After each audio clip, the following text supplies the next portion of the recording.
안녕하세요, 재미주의입니다. 한국에서 단돈 40만원의 투자금으로 시작된 사업이 있습니다. 한국이 세계 최초로 한다는 의미는 있었지만 솔직히 사업이 시작되는 투자금이라고 하기에는 정말 민망한 수준이었는데요. 카페 하나를 창업하는데도 몇천만원의 비용이 필요한데 겨우 40만원으로 시작한 사업이라니 과연 이게 살아남을 수 있을까 했는데 지금 이 사업은 한국을 넘어 세계로 쭉쭉 뻗어나가더니 규모가 2조 원이 육박하는 초거대 사업이 되었습니다. 너도 나도 투자에 뛰어들면서 최근 성장률도 20%를 기록했습니다. 과연 한국이 40만원으로 만들어낸 2조 원의 기적은 무엇인지 저와 함께 알아보도록 하겠습니다. 스포츠에는 셀 수 없을 정도로 다양한 종목들이 존재하고 있습니다. 그중 한국인들이 괴물이라고 불릴 정도로 압도적인 종목이 있는데요. 바로 e스포츠. 세계적으로 가장 유명한 e스포츠 스타도 한국인이고 e스포츠 대회에서 한국팀은 전 세계팀이 만나기 두려워하는 존재입니다. 선수가 아니더라도 그냥 게임에서 한국인을 적으로 만나면 좋아하는 외국인들이 없습니다. 왜냐? 한국인을 만난 순간 살아남을 수가 없기 때문이죠. e스포츠는 한국인이 가장 잘하는 스포츠면서 한국에서 세계 최초로 개념이 생긴 스포츠이기도 합니다.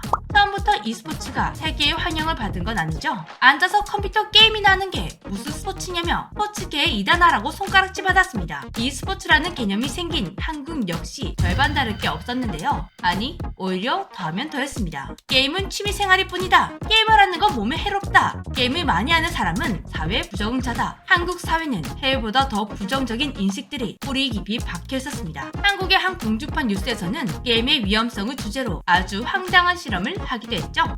딸깍. 이렇게 게임에 대한 부정적인 인식이 가득했던 한국에서 게임에는 반드시 미래가 있을 것이다 라고 굳게 믿은 사람이 있었습니다. 그는 방송국에 입사한 지 얼마 안 된 황현준 PD였습니다. 96년 투니버스에 입사한 황 PD는 애니메이션을 담당하게 되었는데요. 그런데 IMF가 터지면서 투니버스에도 그 영향이 미치게 되었습니다. 투니버스도 급격히 힘들어지면서 황현준 PD는 기획하던 모든 것을 날리게 되었고 좌절을 맛봐야했습니다. 상실감과 우울함에 빠져 고뇌하던 중 우연히 게임을 접하게 되었는데요. 그대로 푹 빠지게 되었습니다. 그렇게 열심히 게임을 하던 중 문득 이런 생각이 들었다고 하는데요. 게임을 생중계해보는 건 어떨까? 황 PD는 생각을 곧바로 행동으로 옮기는 사람이었습니다. 1998년 프랑스 월드컵에서 열리는 9경기에 피파 98을 더해 중계를 해보자는 파격적인 기획을 바로 현실로 만들어버렸죠. 그런데 이 이색적인 기획이 생각보다 반응이 좋았습니다. 여기서 그는 게임의 희망을 보고 다음 기획을 곧바로 준비했는데요. 다음 기획은 야구 메이저리그의 게임 결과를 예측하는 시뮬레이션을 방송했습니다. 하지만 이번에는 너무나 동떨어진 결과가 나오며 빈축만 사게 되었습니다. 결국 팀까지 해체하게 되었는데요. 쓰디쓴 실패를 맛보고 회사에서 눈칫밥을 먹게 되었지만 그는 절대 포기하지 않았습니다. 그리고 곧바로 다음 프로젝트에 참여했는데요. 이번 프로젝트는 만화를 게임으로 만드는 것이었습니다. 이 프로젝트를 통해 좋은 년도 만나게 되었습니다.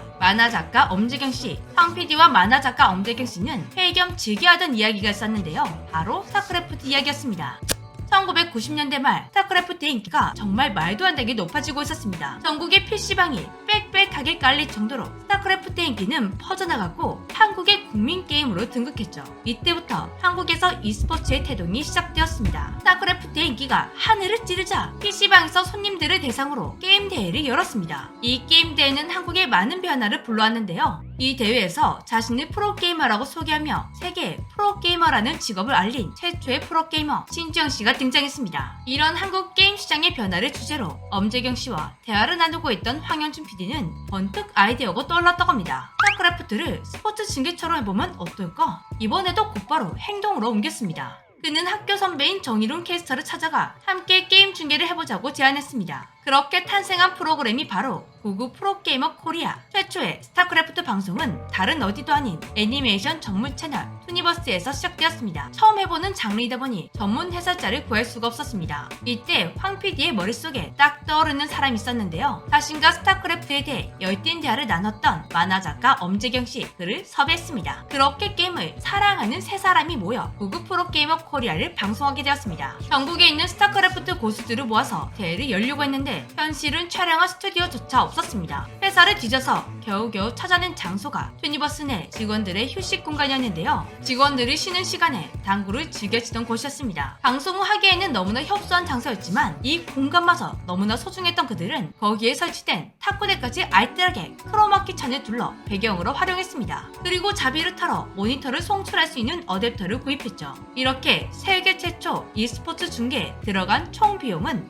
40만원. 너무나 조촐했습니다. 그 와중에 방송국에서는 방송을 해주는 대신 스폰서를 구해오라고 조건까지 걸었는데요. 방송을 준비하기에도 빠듯한데 시간을 쪼개 스폰서를 구하려고 직접 뛰어다녔지만 흥행 보장도 없고 사회적으로 말도 많고 탈도 많던 게임 대회에 스폰서를 구하기란 너무나 어려웠습니다. 좌절의 순간 구세주가 나타났습니다. 통신업체 하이텔이 지원을 해주겠다고 나서며 우여곡절 끝에 첫 방송을 하게 되었는데요. 이 오프라인 대회의 참가자는 모두 128명, 8명씩 16조로 나눈 뒤 조 1위에게만 99 KO 16강에 참여할 수 있는 자격이 주어졌습니다. 처음인 만큼 방송 초기에는 시청률이 정말 낮았지만 이게 매를 거듭할수록 시청률이 급등했습니다. 1999년 10월에 시작한 이 리그는 모두의 예상을 깬 결과가 나오며 흥미진진하게 흘러갔는데요. 우승 후보 투표에서 압도적인 1위로 뽑혔던 쌈장 이기석이 최진우 선수에게 패배한 것입니다. 충격적인 결과가 나오면서 사람들의 관심이 부정하게 되었고 초저예산 방송이었던 이 리그의 결승전은 생중계로 치러지게 되었습니다. 최진우 선수와 국기봉 선수가 결승전에서 맞붙은 결과 3대1 최진우 선수가 초대 우승자가 되었습니다. 결승전의 시청률은 케이블 TV 동시가세 시청률 최상위를 기록하며 게임 리그 중계가 충분히 가치 있는 방송임을 입증하게 되었습니다. 구구 프로게이머 코리아 오픈을 시작으로 스타크래프트 중계가 활성화되게 되었고 게임 전문 방송국 온게임넷이 탄생하게 되었습니다. 그리고 모두가 알고 있는 e스포츠 선수 임유한, 홍진호, 이윤엽, 박정선과 같은 슈퍼스타들이 등장하며 스타크래프트의 인기는 절정에 이르게 되었는데요. 이렇게 인기가 늘어나자 대기업들이 대거 참여하기 시작했습니다. 대기업들은 아예 프로팀을 만들어 프로리그를 만들어버렸는데요. 그 인기가 얼마나 대단했냐면 공군에서도 팀을 만들어 이 리그에 참여할 정도였습니다. 2004년 7월 광안리에서 열린 스카이 프로리그 결승전은 광안리 대첩이라고 불리고 있는데요. 같은 날 프로야구 올스타 관중을 압도하는 10만 명의 관중들이 몰리면서 정말 큰 이슈가 되었습니다. 이후 수많은 게임에서 프로리그가 열리기 시작했고 스타크래프트의 인기가 식으면서 리그 오브 레전드가 바톤을 터치받게 되었습니다. 다양한 시도를 하고 CJ ENM으로 복귀한 황현준 본부장은 리그 오브 레전드라는 게임으로 새로운 리그를 런칭하게 되었습니다. 스타크래프트 리그는 한국 내에서만 인기 있었다면 리그 오브 레전드 리그는 전 세계에서 인기를 끌게 되었습니다. 2012년 3월부터 개최되어 전 세계가 주목하는 대회가 되었는데요. 그 전까지 한국에서만 게임을 e스포츠라고 불렀지만 이때부터는 해외에서도 인식이 바뀌게 되었습니다. 결정적으로 미국 정부가 프로게이머들에게 다른 스포츠 선수들처럼 비자 발급을 해주면서 e스포츠는 그 위험이 달라지게 되었습니다. 현재 e스포츠 관련 사업들은 그 규모가 2조 원을 육박하고 있습니다. 이렇게까지 e스포츠가 급성장할 수 있었던 것에는 e스포츠 중계 힘이 정말 크다고 합니다. 즉 지원도 없이 40만 원에 시작된 사업이 2조 원 시장을 키운 촉매제가 된 것이죠. 이쯤 되면 황현준 본부장을 e스포츠의 아버지라고 불러야 하지 않을까요? 한국에서 처음 시작된 사업인 만큼 해외에서도 한국을 e스포츠의 종주국이라고 부르고 있습니다. e스포츠 세계 시장은 날로 커져가고 있는데요. 앞으로 더욱 주목받는 시장이 될 것 같습니다. 한국에서 처음 시작된 만큼 한국이 종주국의 자존심을 끝까지 지켜나갔으면 좋겠네요.